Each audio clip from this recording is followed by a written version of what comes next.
Now from WSAV, the station that's on your side. You're watching News 3 Today. Good morning, everyone. I'm Kim Gusby. And I'm Ben Katko. Thanks for joining us here on News 3 Today. The family of Ricky Boyd and their attorney, Will Claiborne, are holding a press conference this morning to talk about yesterday's ruling in the officer-involved shooting involving Ricky Boyd. Let's take a live look right now. Will Claiborne released this statement to News 3 yesterday. He says in part, "We are saddened but not surprised by the decision. We have said from day one that Ricky never murdered anyone." He goes on to say, "We are heartbroken to learn that law enforcement knew Ricky was not a murderer when they knocked on the door of the family home January 23rd and yet still took his life." Of course, we'll have a full report on that news conference this evening, beginning at First News at 5 and at 6 o'clock. We are turning now to the Savannah Police Headquarters, where Savannah Police Chief Mark Revenue just released a statement regarding that grand jury decision. Officers will not be facing charges in the fatal shooting of Ricky Boyd. News 3's Danny Dyke joins us now live from police headquarters with the very latest. Good morning, Danny. Good morning. Mark Revenue issued a statement saying that they have remained silent throughout the investigation as the public has been subjected to, quote, a one-sided calculated campaign of misinformation. But now they are asking the public to have total confidence in the system and in the grand jury's findings. Now, the grand jury found that in the shooting case of Ricky Boyd that it was justified, and they say that this was made clear in the body camera footage, which has now been made public.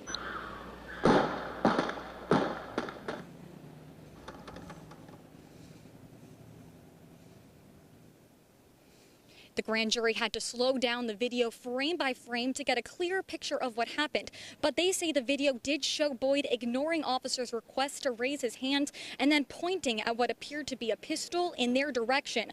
According to the grand jury, officers did not fire at Boyd until he took this threatening stance. Along with the video, the story was verified by the officers, eyewitnesses, and even Boyd's family. When he walked out, he had his hands in his pockets. There were witnesses, both law enforcement and civilians, who stated that they heard him saying, "Take your hands out of your pocket, take your hands out of your pockets." He did not. He pulled a gun, turned to the left, and fired. When he put his hands together like he had a gun, this man raised his hands up like he had a gun. I heard him shoot first. I heard it go off because that's when they started shooting at him. Because they wouldn't shoot at him first. They was telling him to hold his hands up. We also learned a family member of Ricky Boyd was the person who shot and killed Balil Whitfield, the reason for officers coming to the home that day to serve an arrest warrant. Investigators say Boyd was in the car when shots were fired. The grand jury also determined a BB gun found nearly 45 feet away from Boyd's body was held by him in those final moments, and an officer admitted to moving the BB gun to protect his officers. Now, this case isn't over yet. The U.S. Department of Justice will be investigating this case to see if any officers had any civil rights violations. Mark Revenue also said that the police department will be issuing their own report on Friday. Now, we have the 9-page document of the grand jury's findings and the police body camera video on our website. That's at WSAV.com/Ricky Boyd. Live outside of Savannah Police Headquarters, Danny Dykes, WSAV News 3. All right, Danny, thank you. So yesterday was a day much like today. I don't think we've seen any rain, at least around here yet today. I didn't see any yesterday, period, where I was. But it is a great day today. It is. So let's keep our fingers crossed. Let's take a live look now from our Dozier log cam. There it is. Oh, not too bad at all. A beautiful shot of River Street right now. A couple of people out walking along the sidewalks. But Kyle Dennis, we have no idea what's ahead. Good morning. Good morning. Yeah, well, you know, it's basically the same forecast. And just like yesterday, even though there are scattered showers that develop from time to time, it's possible you can get through the day without seeing any because they're very, very small and very isolated. Savannah 81, 83 Richmond Hill, 83 in Glenville. It is 81 in Darien. So it's warm, it's muggy, but check this out. We have definitely seen some drought relief over the last week. This yellow shading indicating just very minor drought conditions for most of us. Still an ongoing moderate drought up into parts of Beaufort County, but most of us now out of moderate to severe drought. Now, there will be scattered showers and thunderstorms that do develop this afternoon, but again, it won't be everywhere. Just have that umbrella handy. 83 at noontime, 3 o'clock around 85, 79 at 6. We are still tracking a disturbance near Cozumel that does look more likely to become a tropical storm, potentially Alberto, as we make our way toward the holiday weekend. No direct impact for us, but it will mean some changes here even locally. We'll talk about that in the full holiday weekend forecast in just a few minutes. Ben and Kim? In news around South Carolina this morning, lawmakers are still working on a solution after a failed nuclear project cost utility customers billions of dollars. George Godfrey spoke with those officials about how the state can pay customers back. This is going to be challenged, but we need to do the best we can within the constraints that are out there, legally and otherwise, to get the ratepayers as much money back as possible. SCE&G customers are paying an extra 18% on their bills because of a failed nuclear project. People could not pay their electric bill and pay their medications too.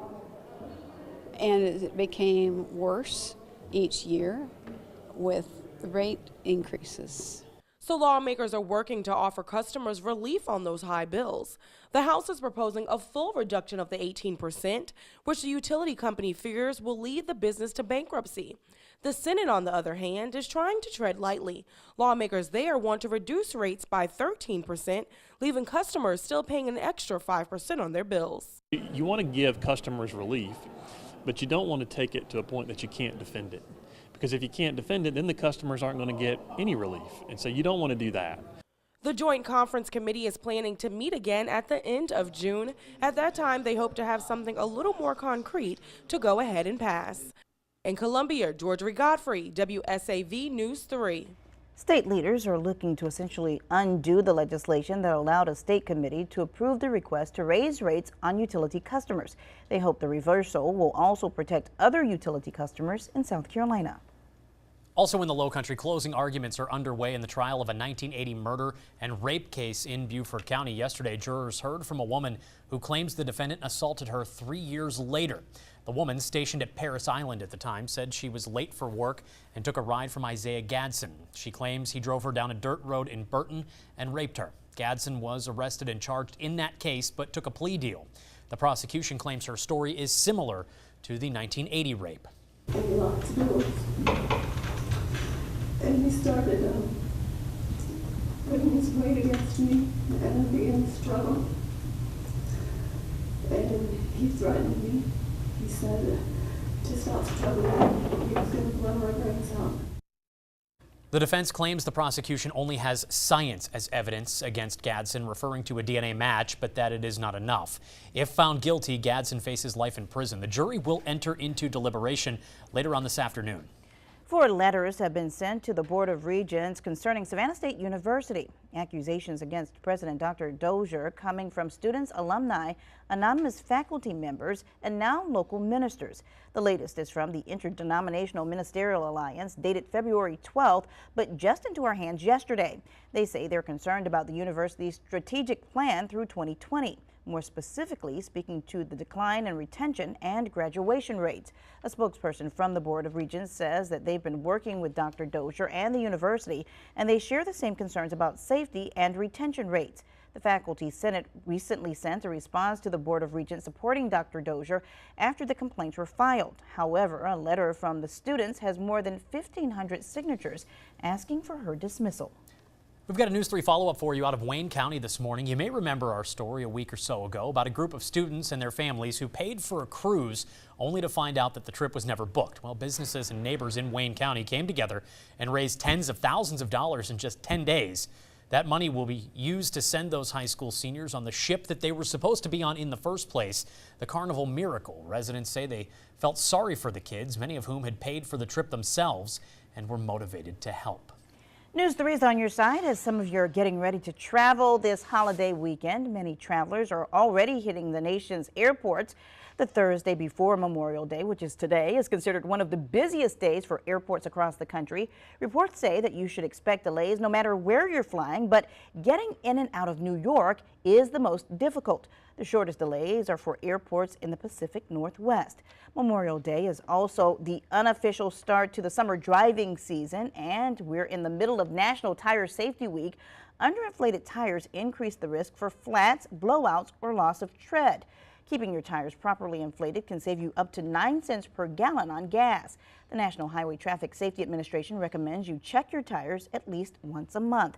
And if you have too much to drink while you're enjoying your Memorial Holiday weekend, AAA's Tow to Go program is back. It offers you a free ride and a tow for your car within 10 miles. You do not have to be a member to use AAA. Just call 855-2-TOW-2-GO. That is available through next Tuesday morning.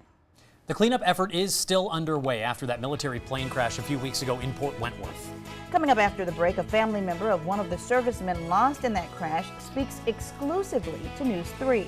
Stay with us. You're watching WSAV News 3 Today.